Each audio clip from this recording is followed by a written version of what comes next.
Kulo tayo ng tubig guys na may asin tsaka mantika para sa ating steam rice for today's recipe. Shrimp biryani. So, let's check it out. So, ayan, kumulo na siya. Pwede na natin ilagay ang ating rice na pinangbabad ng 30 minutes. So, dapat ibabad ang rice guys for 30 minutes. Pag, biryani. Chicken biryani or shrimp biryani. Babad muna ang rice. Ayan, kumulo na siya guys. So, pwede natin ilagay ang ating binabad na rice. Ayan guys, nakababad sa tubig yung ating rice guys for today's recipe. So, ibabad siya ng 30 minutes. Ayan o. Ayan. Dapat nakababad yan ng 30 minutes guys. Tsaka natin i-steam rice. So, itapon natin ang tubig na pinababad ha.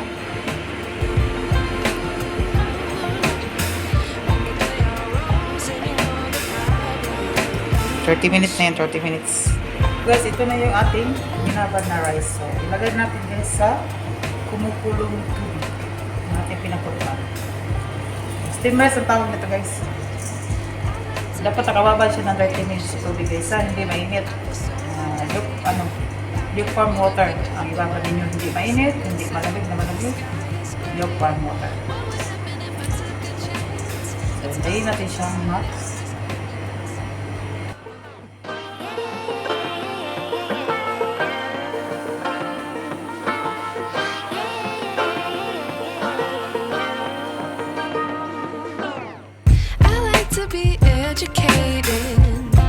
But I'm so frustrated. So, itayin natin guys na mag-boil.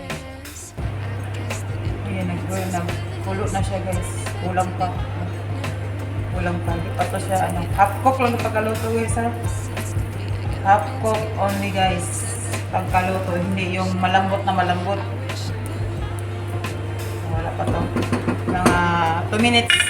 2 minutes pa, 2 minutes. Tsaka natin, salain. Itapon natin yung tubig. Salain natin. Kasi ito na, pwede natin i-remove na natin yung tubig guys. Pwede na siya. Maghimo siyang long grain na rice guys. I like to be away in my patience. Stay up, I feel so outdated. How can we look the other way? Sun is out. Sky is gray. What would happen if I took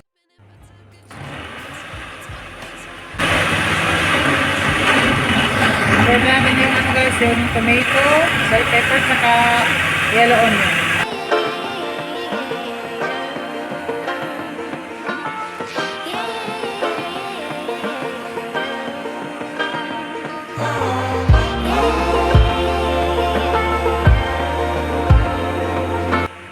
Malinis ang ating jumbo shrimp guys for our today's recipe. Shrimp biryani. Yan o. Malinis na guys. Yan. So guys, let's start cooking sa ating shrimp biryani for today's vlog. For today's recipe guys. Shrimp biryani for this time. Gawa guys. So, painitin mo natin kunti yung guys yung ito yung pinanggawa natin ng stem rice. So, dito tayo magluluto ng ating shrimp. Okay? Lagyan natin ng mantika. Cooking oil. Let's put cooking oil. Painitin natin konti, tsaka natin lagyan natin mga spices. Painitin, tsaka natin lagyan ng spices. So, mainit na siya guys, mainit na.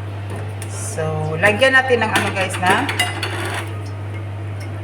minced garlic. Kailangan guys, meron talaga kayong laging handa na minced garlic. Okay guys, minced garlic. Minced garlic. At saka ginger paste.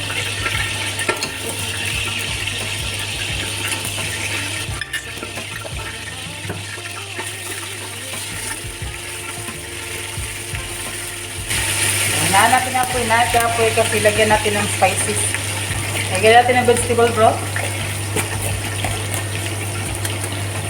Vegetable broth guys.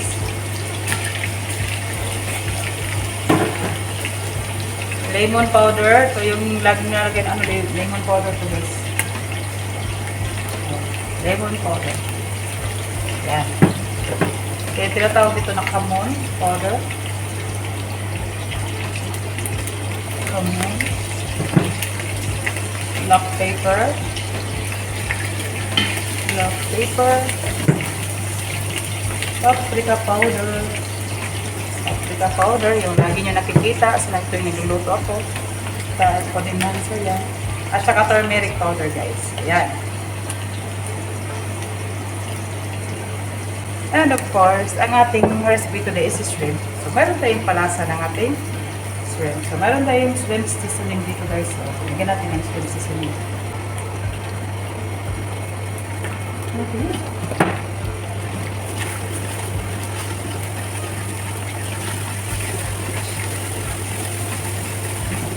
So, ito yung ating pinang blender. Lagay natin yung pinang blender na tomato, bell pepper, tsaka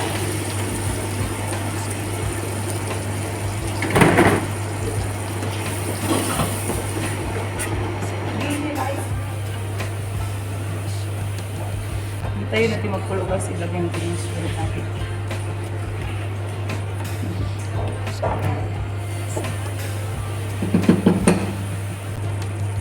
Kumalot na siya. Lagyan natin yung shrimp natin na ito yung shrimp na nilinis natin. Doon ba siya? Lagyan natin. Okay. Lagyan natin yung pakulo.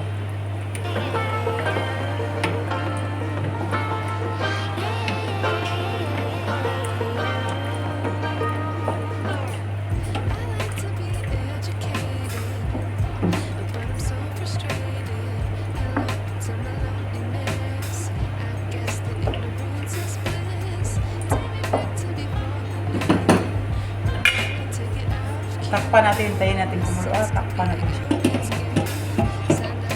Kumulo na guys, kumulo na. Kumulo na. Tayin natin yung tubig niya guys, mag-sticky ba? Just sticky. Napakayami ito guys. Sa amoy pa lang. Yummy ito guys. Sa amoy pa lang.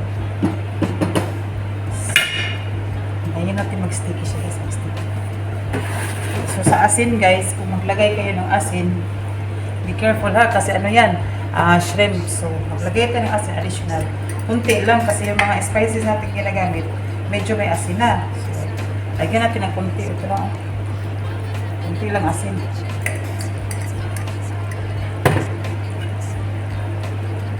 Natin damihan ha.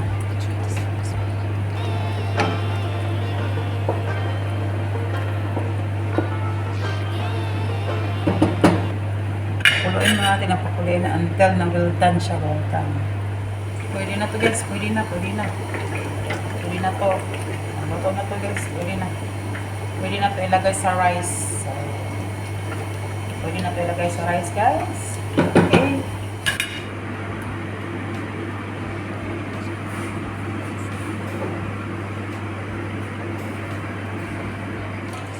So, we will put the rice. Ito yung rice guys, mayroon tong za'afaran. Alam niyo yung za'afaran? Yung pangkulay ng kanin ba? By layer din to guys, katulad ng chicken.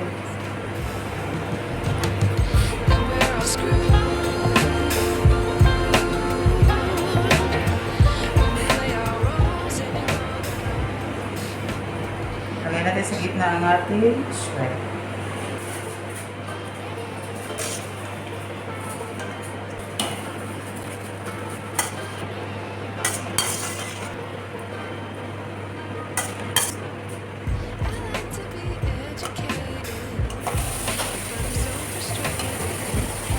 Huwag natin lagay lahat ng sauce kasi lubog yung mga kanin.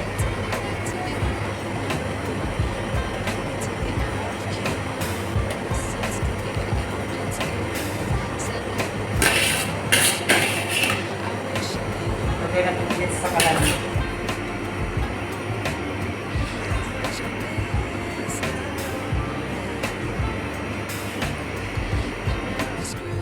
Umpisa na natin guys, kinaluto ng ating shrimp biryani. Wow! Tingnan natin. Ano guys, oh? Ayan. Ito na siya guys. Ito na siya. Ayan na ating shrimp biryani. Luto na siya. So, pwede na natin siyang ilagay sa ating piles. So, thank you for watching guys. I hope you enjoyed watching my today's vlog, shrimp biryani. I hope may natutunan kayo sa aking recipe for today's video. So ito na guys, ilagay natin sa shrimp biryani. Ang dami nito. Ganito pag paglagay guys. Ayan. Sa ilalim kayo magkuha guys, kasi sa ilalim, yung yung lasa niya. Diba? Yung lasa ng ating shrimp.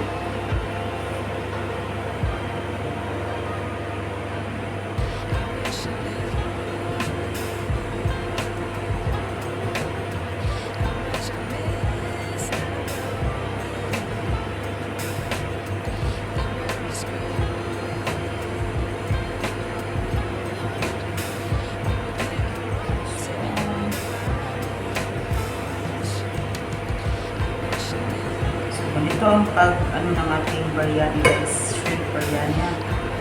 Dapat hindi malulog yung rice. Ang mag-steam kayo guys, dapat half cook. Okay, ibalik pa naman siya sa sa kalan para siya, mag-usok. Tapos yung ayan. Kung napansin nyo guys, meron ito guys, oh. Parang tawag yan guys yung mga kulay ng ating rice. Parang ang kulay niyan guys. Parang ang kulay niyan. So, lagyan natin ang ating guys. Depende sa inyo guys kung anong lalagay sa inyo. Sa akin nalagyan ko ng ng onion flakes. Onion to guys na pritong onion ginawang flakes. Onion flakes. Depende sa inyo kung ano ilagay ninyo. Kasi sa akin, nilagyan ko ng onion flakes. Gusto nila ito guys, onion flakes. Basta may bisita, nag-order sila ng ganito guys sa akin. Yung mga ganito, mahirap gawin. Matrabaho. Trabaho so, pero okay lang.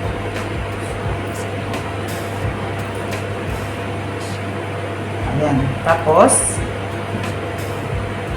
spring onion. Depende din sa inyo spring onion. Ayan. So, ayan yan guys. Very yummy talaga. Very, very yummy. Ang shrimp biryani. Tapos, ang sauce nito guys, yung tinatawag nilang dapos. Meron nitong sauce guys, yung tinatawag nilang dapos. Ayan na. So, I hope you enjoy watching guys. May natutunan kayo sa aking today's vlog, shrimp biryani for today's vlog.